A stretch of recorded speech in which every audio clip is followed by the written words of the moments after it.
आरोग्य। हेलो, हाय, नमस्कार। मैं हूं आपकी होस्ट और दोस्त कल्पिता और आप सभी का स्वागत है हमारे कार्यक्रम में जिसका नाम है आरोग्य। दोस्तों, शायद ही कोई ऐसा इंसान होगा जिसे एसिडिटी की प्रॉब्लम ना हुई हो।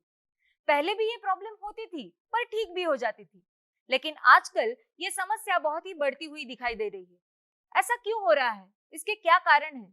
चलिए जानते हैं आज के हमारे इस एपिसोड में। इस विषय पर चर्चा करने के लिए हमारे साथ हमारे स्टूडियो में मौजूद है आयुर्वेदिक डॉक्टर उदय कुलकर्णी जी। तो चलिए उनका स्वागत करते हैं। वेलकम डॉक्टर उदय कुलकर्णी, आपका हमारे आरोग्यम के मंच पर बहुत बहुत स्वागत है। डॉक्टर, आज हम बात करने वाले हैं एसिडिटी के बारे में। जैसे कि हम देखते हैं कि हमारे शरीर में बहुत सारे एसिड्स होते हैं, तो फिर भी हमें एसिडिटी का प्रॉब्लम क्यों होता है? इसकी क्या वजह है?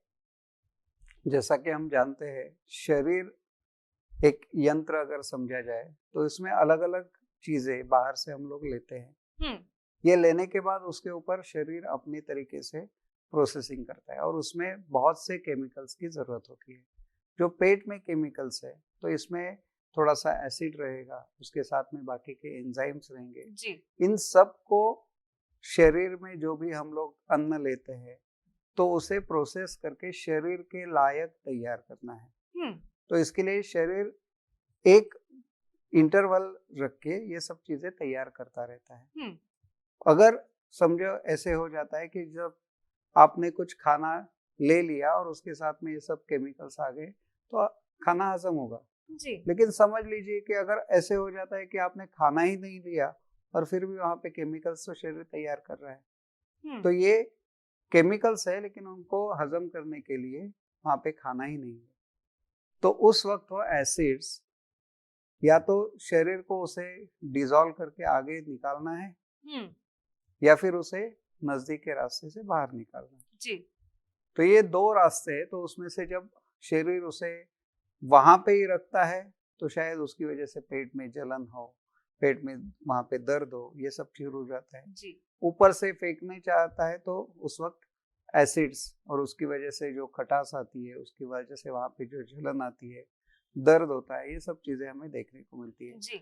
उसी वक्त अगर उसे ठीक से कंट्रोल नहीं किया तो उसकी वजह से वहां पे आगे चल के अल्सर तक ये सब चीजें पहुंच सकती है। जी। तो इसके लिए उसको समझना और उसके लिए जल्दी से जल्दी उसके ऊपर कुछ इलाज करना जरूरी होता है। तो एसिडिटी है आजकल लगभग 30 से 40% लोगों को देखने को मिलती है। जी।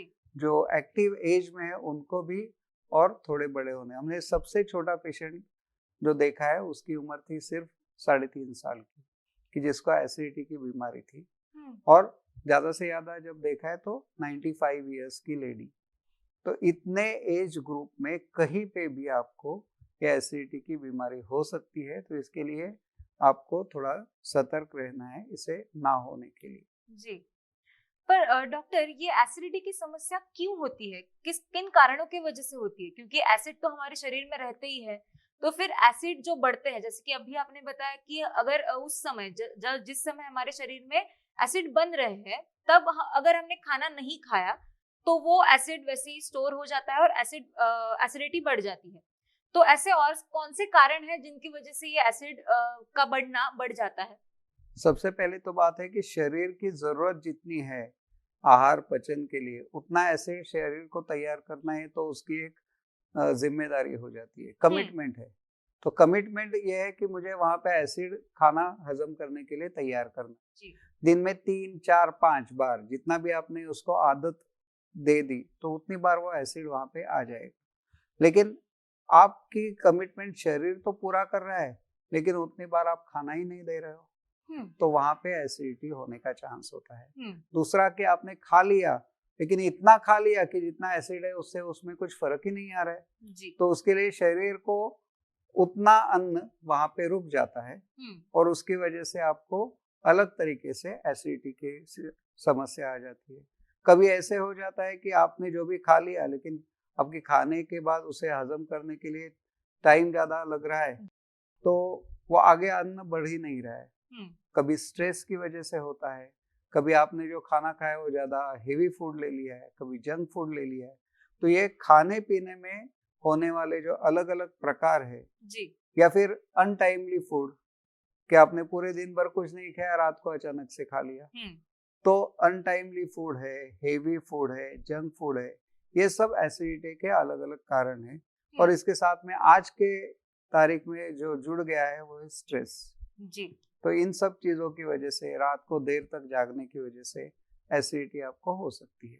जी डॉक्टर, अभी आपने रात को जागने की वजह से होने वाली एसिडिटी के बारे में बताया, तो मैं आपसे ये पूछना चाहती हूँ कि अगर मैंने दिन भर में टाइम पे खाना खाया है और जितना जरूरत है उतना ही खाया है, पर मेरी नींद पूरी नहीं हुई, तो किस तरह से मुझे एसिडिटी हो सकती है? इसमें दो चीजें हैं कि जैसे भी आपने खाना तो बराबर से टाइम टू टाइम ले लिया है, लेकिन रात को ज्यादा देर तक आप सोते हो, तो उसकी वजह से जो भी खाते हो उसे हजम करना शरीर के लिए थोड़ा मुश्किल हो जाता है, और उसकी वजह से आपको दूसरे दिन थोड़ी सी डकारे आना, पेट में थोड़ा सा जलन, पेट में थोड़ा सा भारीपन, दर्द, अनईजी फील और होना। उसके साथ में थोड़ा वॉमिटिंग जैसा फीलिंग, ये सब चीजें आपको आ सकती है।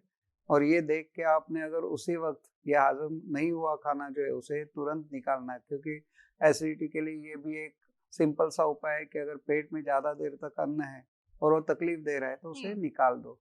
और ये हो गया इंडाइजेशन। इंडाइजेशन का आपका सही इलाज हो जाता है तो एसिडिटी तक वो नहीं पहुंचता है। जी डॉक्टर, आयुर्वेद में एसिडिटी का वर्णन किस प्रकार किया गया है?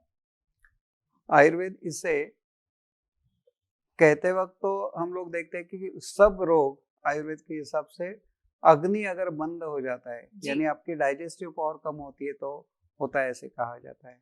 उसके बाद अग्नि मांद्य के बाद में आता है अजीर्ण, यानी हजम ना होना, और उसके बाद में आम्ल पित्त। तो ये आम्ल पित्त में दो तरीके हैं।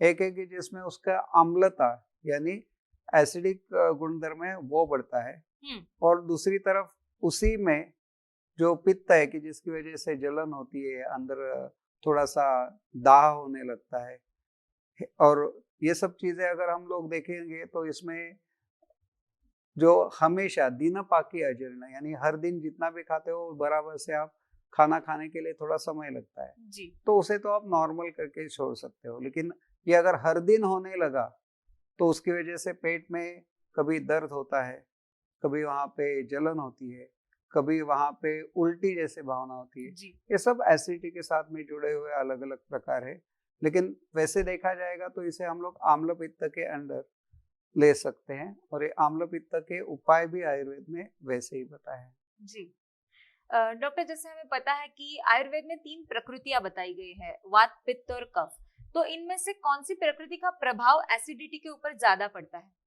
वैसे देखा जाएगा तो एसिडिटी किसी को भी हो सकती है, लेकिन पित्त प्रकृति के जो लोग हैं उनको ये आम्ल पित्त की बीमारी ज्यादा होने के चांसेस है।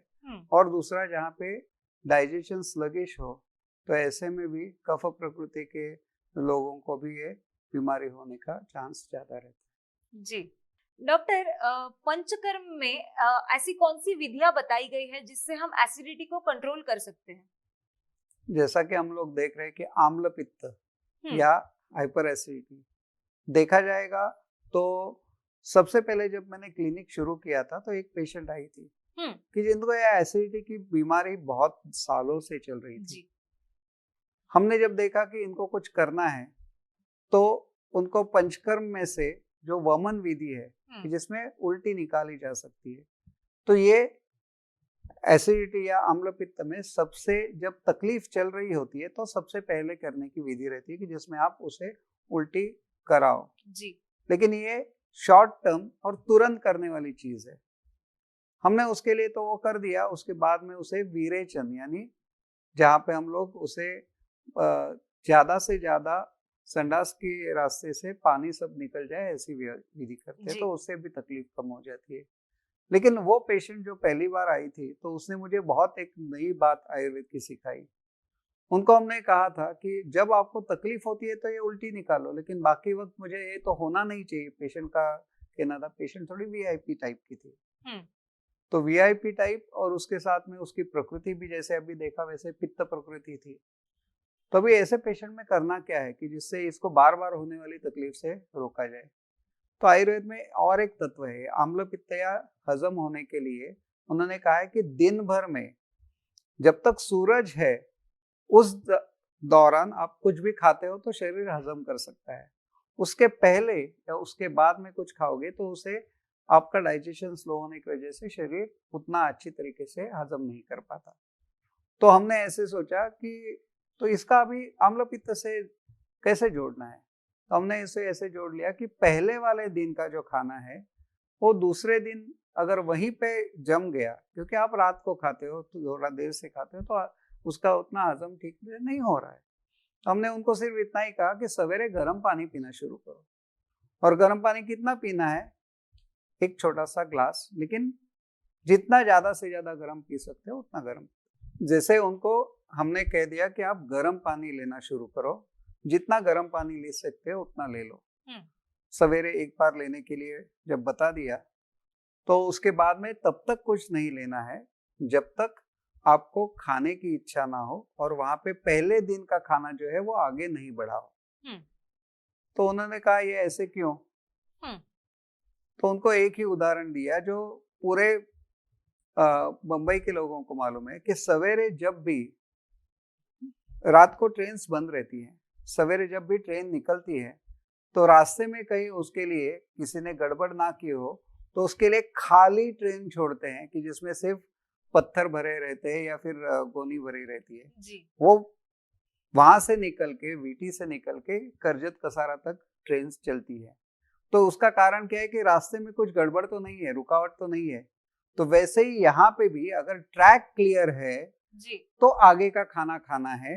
ये आयुर्वेद का तत्व हमने उनको बता दिया और उनको सिर्फ गर्म पानी सवेरे बोल दिया था और खाने के बाद अगर हो सकता है तो उस वक्त ले लो। उसके बाद में वो पेशेंट को मैंने बोल दिया और फिर बाद में उसे भूल भी गया कि अरे इनको कुछ 5-6 महीने तक वो पेशेंट नहीं आई। मुझे लगा कि शायद उसको ये बात उतनी पसंद नहीं आई जी। इसके लिए नहीं आ रही है। लेकिन उनके यहाँ से अगले 2 साल तक पेशेंट तो आते रहे एसिडिटी के लिए। फिर मैंने उनको जब 2-3 साल के बाद में जब आई तो उनको पूछा कि क्या हो गया। उन्होंने कहा वो आपका गर्म पानी वाला जो चीज है उसकी वजह से मेरी एसिडिटी पूरी गई।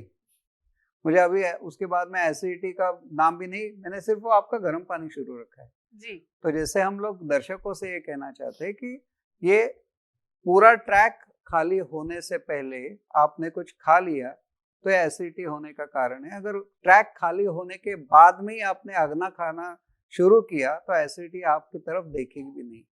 तो पंचकर्म और ये सब चीजें आगे आती है। पहले तो है कि आपने खाने को थोड़ा सा संभालोगे तो आपको एसिडिटी दूर रखना पॉसिबल है। और इसकी वजह से किसी ने इसी के ऊपर रिसर्च भी शुरू किया और मुझे लगता है कि लगभग 15,000 पेशेंट्स में हमने सवेरे गर्म पानी वाली जो चीज है वो देके उनकी एसिडिटी पूरी भगा दी। तो आम्ल पित्त में वमन एक तरफ है, विरेचन दूसरी तरफ है। ये तो हो गया ट्रीटमेंट जी। अगर किसी को घरेलू नुस्खा कुछ चाहिए तो उनको ये गर्म पानी वाली चीज अगर उन्होंने कर दे तो उनका एसिडिटी बहुत दूर रह सकता है। बिल्कुल। और उसको एक अच्छा सा ब्रेक लग सकता है। जी। दोस्तों, आयुर्वेद में एसिडिटी को लेकर ऐसे कौन से उपाय बताए गए हैं ये हम जानेंगे, लेकिन एक छोटे से ब्रेक के बाद।